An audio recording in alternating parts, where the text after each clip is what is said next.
சொல்லுங்களேன், சஞ்சய் கிட்ட என்ன மாதிரியான சேஞ்சஸ் எல்லாம் பார்த்தீங்கன்னு? ஃபர்ஸ்ட் ரொம்ப குறும்பு பண்ணுவாங்க. ஒரு டெவலப்மெண்ட் ஓகே, சும்மா ஒரு சின்ன கான்சன்ட்ரேஷன் டெவலப்மெண்ட் கிடைக்கட்டும். குறும்பு, சொன்ன பேச்சு கேட்க மாட்டான். மீனா அவங்ககிட்ட வந்து ரொம்ப லேசியா இருப்பா, கான்சென்ட்ரேட் பண்ண மாட்டான். சஞ்சய் வந்து மேக்ஸ்ல ரொம்ப வீக்கா இருக்கு. என்ன ஸ்டாண்டர்ட்? 8th. ஸோ எவ்வளோ நாளில் உங்களுக்கு கிளாஸ் முடிச்சதுக்கு அப்புறம் உங்களுக்கு தெரிய ஆரம்பிச்சது ரிசல்ட்?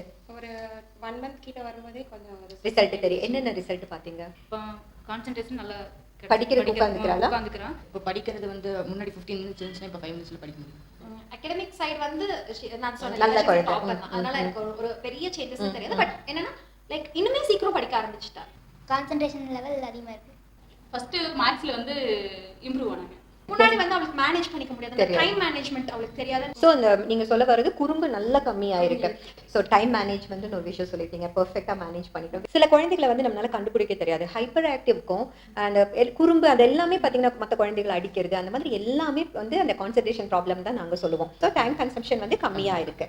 வேறு என்ன சேஞ்சஸ் பார்த்தீங்க? 5 மினிட்ஸ் படிச்சு முடிச்சிருக்கேன். உட்கார வச்சா படிக்க வைக்கும் போது உட்காந்துக்கிட்டான். ஆனால் டீயாக்கு அப்புறமா ஸோ எந்திரிச்சு சொல்லி தப்பா இருந்தாலும் பரவாயில்ல அட்டன் பண்ணி பார்ப்போம். அந்த ஒரு பயம் போயிடுச்சு. எல்லா சார்கிட்ட பிடிசிக்கு போனா சொல்லுவாங்க good good good very good சொல்லுவாங்க. மேக்ஸ் சார் சொன்னாரு என்ன நான் எதிர்பார்த்தனோ அது சஞ்சய் கிட்ட வந்துருச்சு. சீக்கிரமா she can grasp. இப்போ வந்து கொஞ்சம் சீக்கிரமாவே அந்த முடிச்சு. கிராஸ்பிங் பவர் வந்து அதிகமாக இருக்கு. சீக்கிரமாவே முடிச்சு. எஸ்ஏ எல்லாம் படிக்கணும்னா முதல்ல எவ்வளோ நேரம் ஆகும்?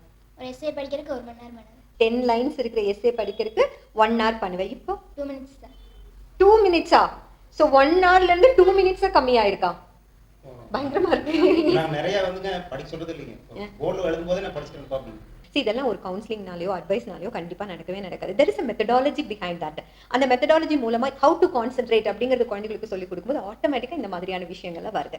உண்மையாமே உங்க சொன்ன அத்தனை சேஞ்சஸுமே பார்த்தீங்கன்னா நமக்கு ரொம்ப சந்தோஷப்படக்கூடிய சேஞ்சஸ். ஒரு பிடிவாதமாக இருக்கிற ஒரு குழந்தை, அடமெண்ட்டாக இருக்கிற குழந்தை வந்து அப்படி டோட்டல் டிரான்ஸ்ஃபர்மேஷன், அந்த குறும்பு, மற்றவங்க கூட சண்டை போடுறது இதெல்லாம் இல்லாமல் இருக்கும்போது அந்த பேரண்ட்டுக்கு எவ்வளோ சந்தோஷமா இருக்கும். அப்புறம் மெயினாக அந்த ஃபர்ஸ்ட் இங்கே கிளாஸ் வந்த பிறகு எக்ஸசைஸே அவன் பண்ணாமல் இருந்தான். ஓகே, அதுக்கப்புறம் இப்போ எக்ஸசைஸ் கரெக்டாக ரெகுலர் பண்ணோடனே மற்றதெல்லாம் அப்படி கரெக்ட் பண்ணேன். ஓகே, ஸோ நினைக்கிறத விட நம்மளோட பிரெயின் வந்து அவ்வளோ பவர்ஃபுல்லான ஒரு சாஃப்ட்வேர்னு தான் நான் சொல்லுவேன். ஸோ அந்த லேசினஸை கூட அந்த பிரெயினை வந்து நம்ம கரெக்டாக டியூன் பண்ணினா வந்து தடுத்துடலாம். ஒரு விஷயத்தை நம்ம புரிஞ்சு செஞ்சாலே அதில் நம்மளுக்கு இன்ட்ரெஸ்ட் வந்துடும். அதான் எனக்கு டியாக்கு வந்ததுனால கான்சென்ட்ரேஷன் இன்க்ரீஸ் ஆனிச்சு. நம்ம கிறிஷ் கிட்ட இருக்கிற ஹைலைட் மாற்றம்னா நீங்க எதை சொல்வீங்க? ஹைலைட் மாற்றம்னா அதாங்க, நல்லா சொன்னா கேட்குறான். இப்போ நம்ம எது சொன்னாலும் ஓகே, முதல்ல அது கிடையாது, கேட்க மாட்டான். டிவி ரொம்ப பார்த்துட்டு இருந்தேன், இப்போ அதெல்லாம் கொஞ்சம் கம்மியாயிடுச்சு. இந்த கிளாஸ் எப்படி இருந்தது? பிரைட்டர். ஸோ இதை பார்த்துட்டு இருக்க ஸ்டூடெண்ட்ஸுக்கு தான் நான் சொல்கிறேன், ஹவு டு கான்சென்ட்ரேட்டுங்கிறது வந்து யூனிக் ப்ரோக்ராம், யூனிக் மெத்தடாலஜி. அதை படிச்சுட்டோம்னு வச்சுக்கோங்களேன், எப்படி கான்சென்ட்ரேட் பண்ணுறதுன்னு படிச்சுட்டோன்னா அகடமிக் சைட் அமேசிங்காக கலக்கலாம். அதே மாதிரி பிஹேவியர் நம்மளை அடிச்சு காலையில் அவ்வளோ டிசிப்ளின் லைஃப் வந்து நமக்கு கெட்ட விஷயங்கள் பிடிக்காது, நம்ம கெட்ட விஷயங்கள் பண்ண மாட்டோம். டிஃபால்ட்டாகவே நம்ம சாஃப்ட்வேர் வந்து அதுக்கு தகுந்த மாதிரி மாறிடும். என்ன ஆகணும்னு ஆசைப்படுறேன்? டாக்டர் ஆகணும். கண்டிப்பாக நீ டாக்டர் ஆகிடும். ஓகே, ஸோ டியா மாதிரியான வகுப்புகள் வந்து வேணுமா, நம்ம குழந்தைகளுக்கு வேணுமா? கண்டிப்பா இது தேவை. ஏன் அப்படின்னா நம்மளுக்கு வந்து இந்த மாதிரி ஒரு எக்ஸ்போஷரே கிடையாது. ஃபர்ஸ்ட் ஆஃப் ஆல் இப்படி ஒரு விஷயம் நம்மளால செய்ய முடியும் அப்படிங்கிறதே வந்து இவ்வளோ வயசுல ஒரு டெஸ்டிமோனியல் பார்த்தா நானே தெரிஞ்சுக்கிட்டேன். அந்த மாதிரி எங்க சின்ன வயசுல கிடைக்காது, இவங்களுக்கு இப்ப கிடைச்சா இன்னும் நல்லா யூஸ்ஃபுல்லா இருக்கும். டியா உனக்கு ரொம்ப ஹெல்ப் பண்ணுது. ஆமா, கான்சென்ட்ரேஷன்லயும் ஃபோக்கஸ்லயும் அது ரொம்ப எனக்கு ஹெல்ப் பண்ணுது. ஸோ டியா மூலமா எவ்வளோ % ஹாப்பியா இருக்கீங்க? அவுட் ஆஃப் 100க்கு சொல்லுங்க. 100% ஹாப்பியா இருக்கீங்க. ரோஹித்? 100%. ஸோ டியா மாதிரியான கிளாஸ் இல்லாம இருந்திருந்தா நீ என்னென்ன மிஸ் பண்ணியிருப்பேன்?